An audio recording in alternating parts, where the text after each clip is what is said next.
Hello students, हम मनु श्रीवास्तव स्वागत करते हैं आपका सिलेक्शन धाम पर। और जैसा कि आपको पता है, ये हमारा रेगुलर वॉकअप सेशन है और आज हम लोग पढ़ने वाले हैं सिनोनिम। जी हाँ, कल हम लोगों ने अपने वन वर्ड सब्स्टिट्यूशन की पूरी 50 वीडियोस कंप्लीट कर ली है। उसके लिए आपको बधाई कि आपने अच्छे से पढ़ा, उसके रिजल्ट बहुत अच्छे मिले हमें। और अब आने वाले 5 डेज में हम अपनी सिनोनिम की सीरीज भी कंप्लीट कर लेंगे।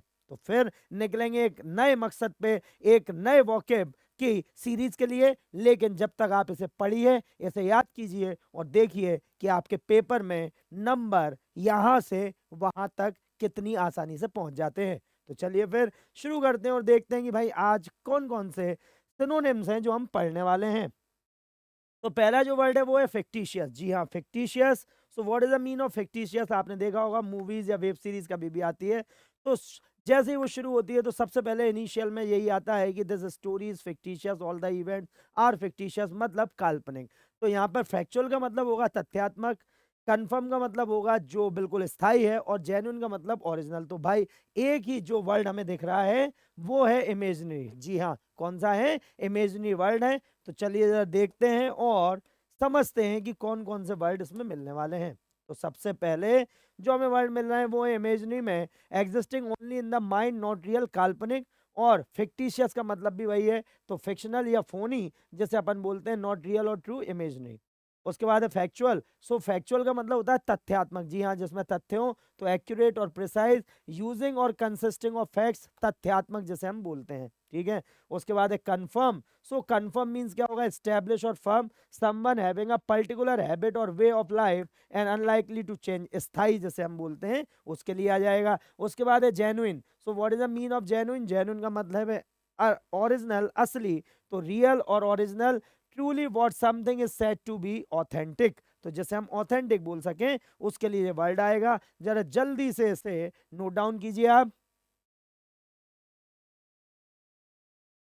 उसके बाद है blink. So what is the mean of blink? Blink का मतलब होता है झपकाना, किसी भी चीज को तुरंत से गायब कर देना, या बहुत ज्यादा मूवमेंट हो, जिसमें बहुत ज्यादा गति हो इधर से उधर, तो उसके लिए ब्लिंक आ जाएगा। अब देखिए, ब्लेज का मतलब तो होता है किसी चीज का बाहर निकलना, शाइन का मतलब चमक होता है, अटेंड का मतलब किसी चीज को में भाग लेना। तो यहाँ पर एक वर्ड हमें मिल रहा है वो है फ्लिकर। जी हाँ, फ्लिकर का अर्थ होता है इधर से उधर जो तुरंत अपनी स्थिति बदलता रहे। तो यहीं पर हम देखते हैं कि क्या क्या मिलने वाले हैं हमें। तो देखिए यहाँ पर हमें मिला फ्लिकर में मेक स्मॉल क्विक मूवमेंट, जगमगाना या फड़फड़ाना। तो ब्लिंक के लिए भी वही होगा, हम आंखें ब्लिंक करते हैं, अपनी झपकाते हैं। तो विंग है या फ्लटर है, shut and open the eyes quickly, झपकी तो बार बार मूव करना, मूवमेंट देना। उसके बाद है ब्लेज। तो ब्लेज का हमने आपको बताया था ज्वाला। तो इनफर्नो या एरप्शन, अ वेरी लार्ज और फियर्सली बर्निंग फायर, ज्वाला जैसे हम बोलते हैं। शाइन, शाइन आया था चमक के लिए, जिसके लिए ग्लो या ग्लिंट है। अब bright effect cause by light, जिसे हम चमक बोलते हैं। ठीक है। उसके बाद है अटेंड। अटेंड के लिए आता है टेक पार्ट या विजिट, टू गो और to be present at a place, उपस्थित जिसे हम बोलते हैं उसके लिए आएगा। ठीक है। जरा जल्दी से अंडरलाइन कर लीजिए और नोट कर लीजिए जल्दी से। नेक्स्ट है एलाक्रिटी। जी हाँ, so what is the mean of alacrity? Alacrity का अर्थ होता है तत्परता। जी हाँ, किसी चीज को करने की इच्छा, तत्परता, कीननेस जैसे हम बोलते हैं। तो यहाँ पर अगर हम देखें तो विलिंगनेस, प्लेजर, मेडियोक्रिटी या कैप्रिशियसनेस, तो इसमें एक वर्ड जो हमें मिल जाएगा तत्परता के लिए, इच्छा के लिए, वो है विलिंगनेस। जी हाँ, विलिंगनेस आ जाएगा। तो देखें जरा जल्दी से कि विलिंगनेस क्या सही आ रहा है? तो बिल्कुल सही आ रहा है विलिंगनेस।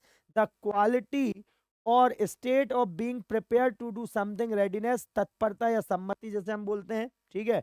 उसके बाद है एलाक्रिटी। एलाक्रिटी का क्या अर्थ होता है? तो ईगरनेस या keenness, brisk and cheerful, readiness, तत्पर जैसे हम बोलेंगे। ठीक है।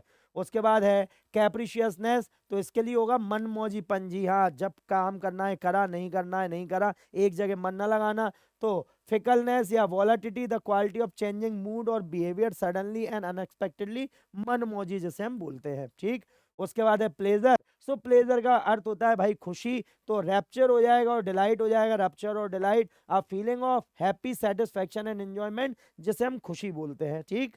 और उसके बाद है मेडियोक्रिटी। मेडियोक्रिटी का मतलब होता है सामान्य, बिल्कुल नॉर्मल जैसे अपन बोलेंगे। तो मंडेनिटी और कॉमननेस। जी हाँ, मुंडेनिटी और सॉरी, तो मुंडेनिटी और कॉमननेस जो है, the quality of being average, सामान्य होना, ठीक है, बहुत ज्यादा खास स्पेशल नहीं, कोई डिस्टिंक्शन नहीं, उसके लिए आएगा तो the quality of being average, ठीक है। उसके बाद है कंपंक्शन, जी हाँ। So what is the mean of compunction? Compunction का क्या अर्थ होता है? तो भाई यहां पर हम ध्यान रखेंगे कि कंपंक्शन मीन्स क्या होगा, ठीक है। तो कंपंक्शन जो होगा वो आएगा किसी चीज को एक तरह से दुख या पश्चाताप के लिए या संकोच के लिए, ठीक है। तो यहाँ पर हम जब कोई काम में हम झिझके तो उसके लिए आएगा, तो यहाँ पर एक वर्ड मिल रहा है हमें, है ना, स्क्रूपल्स, जी हाँ, स्क्रूपल्स जो वर्ड है वो इसी के लिए आता है, झिझक या किसी चीज को करने में संकोच आने के लिए। और वहीं कंपंक्शन का मतलब भी वही होता है, झिझक, संकोच, या कुछ काम करेंगे तो ऐसा तो नहीं होगा, पश्चाताप तो नहीं होगा, तो उसके लिए तो ये वर्ड यहाँ पर हमें सही मिलेगा। तो देखते हैं, स्क्रूपल्स मिल गया, यानी एथिकल कंसिडरेशन और प्रिंसिपल दैट इनहिबिट एक्शन, संकोच जिसे हम बोलते हैं कि भाई करूं या ना करूं, इसके क्या परिणाम होंगे। तो कंपंक्शन के लिए गिल्ट और रिमोर्स, पश्चाताप के लिए आता है अ ट्विन ऑफ मिसगिविंग, स्क्रूपल, दुख या पश्चाताप, जो हमने आपको बताया। पनिशमेंट का आपको पता ही है भाई, सजा या दंड देना, तो पेनल्टी है, सेंटेंस है। सीवियर, रफ और डिजास्टर्स ट्रीटमेंट, जिसे हम दंड बोलते हैं या सजा बोलते हैं।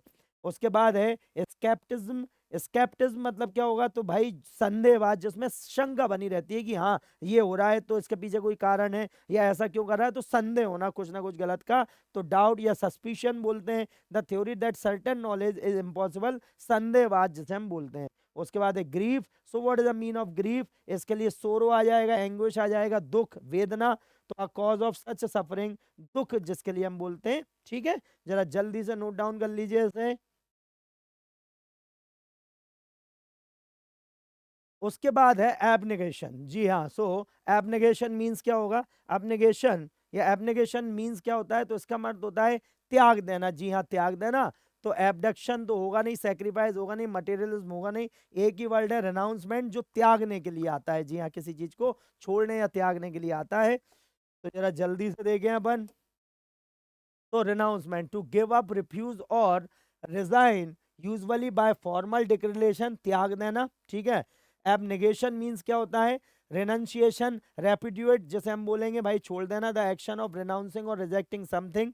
उसके बाद है एबडक्शन, तो भाई किडनैप हो जाएगा, हाईजैक करना, किसी को अपहरण कर लेना। तो the action of taking someone away by force or deception, अपहरण करना।